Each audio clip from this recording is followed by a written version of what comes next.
Hello, y'all. It is 5:24 a.m. in the morning. So sorry, so many videos so early in the morning. So the normal video that I did between late last night and this morning, I excuse me, I did my usual video, but then it was you know, I ended up battling against David Jane harassing me throughout the night. So that's what kept me up, for me to keep battling and blocking whatever fake new accounts he would put up to try to harass and make, false slanderous comments. If he would spread lies on purpose to try to get me to lose subscribers. And then if I share what he posts on TikTok, then TikTok would the gang stalking network, they will falsely report me for harassment and bullying, just for screenshotting what he said as proof of the harassment towards me.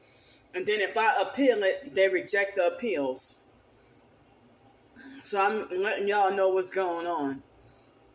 So the fact that I had to stay up all night battling him harassing me,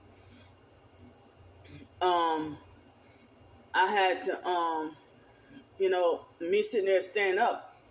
So then, that caused my anxiety to get high. So I didn't even get to try to go to sleep, go to bed, go to sleep or nothing. And so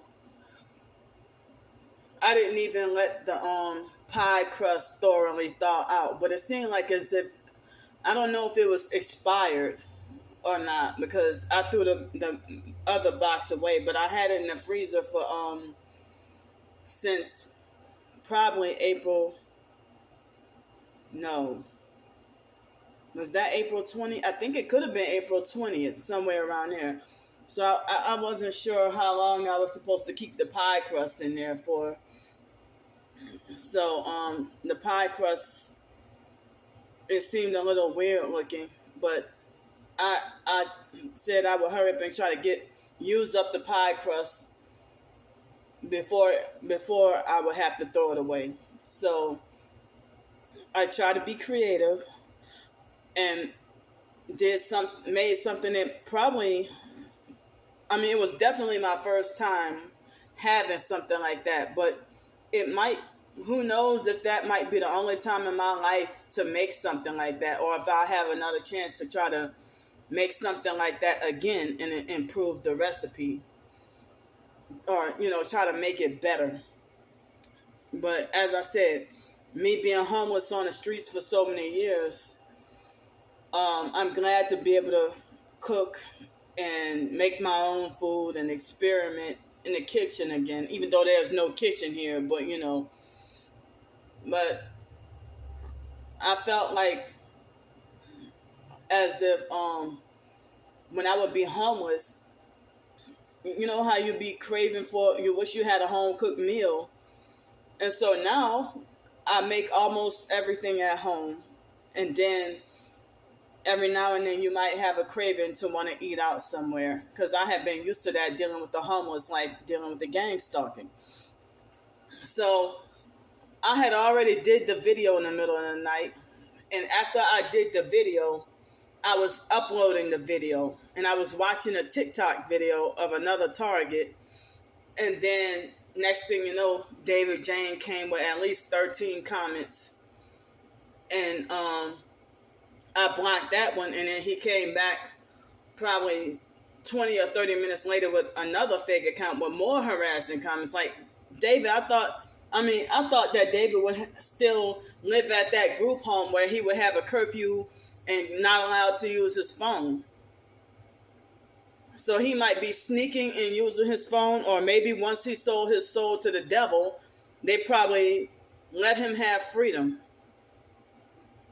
So when I was uploading the video, like during the video, I mentioned about the difficulty of the possibility of reconciling what my twin sister due to the fact that she's a gang stalker and with a narcissistic personality, and she also sold her soul to the devil. That's why she's doing the gang stalking and making up lies and destroying people's lives and stuff like that.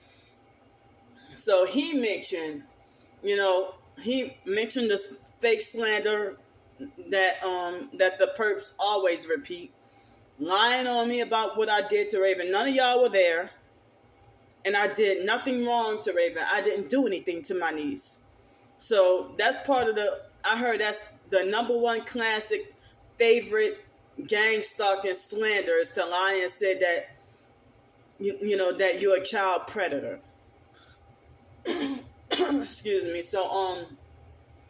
So it seemed kind of like as if it was a directed conversation kind of thing. Like, how would David know what I was recording before I even uploaded it?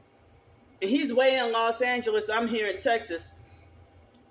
So I really think that the gang stalker network is trying to, coach him on what to tell me or what to say.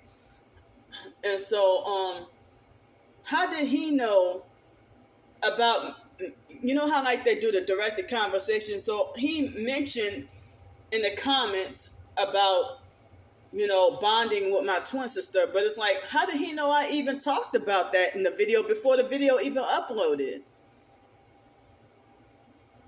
So, and then on my blog, the post that I made about the fake social security worker, it got like at least 80 views in the gang stalking network. The gang stalking network tried, come on, man. The gang stalking network tried to make they tried to make that post go viral.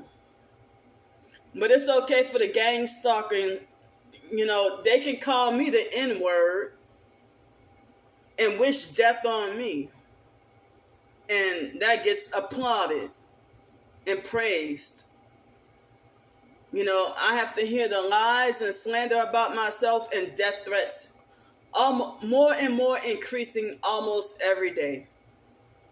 And society is fine with it. But when I perform the reactive abuse with their initial narcissistic gang stalking abuse, they want whatever they want to perceive that I did or said wrong. When I fight back, they want to make it go viral to make sure that they give themselves more reason to shame and hate me. Why is nobody wrong for calling me names? Why is nobody wrong for saying hate stuff and death wishes and death threats at me? But when I retaliate or fight back or defend myself, I get criminalized. Or you want to spread, or you want to try to mute and cancel me with the cancel culture.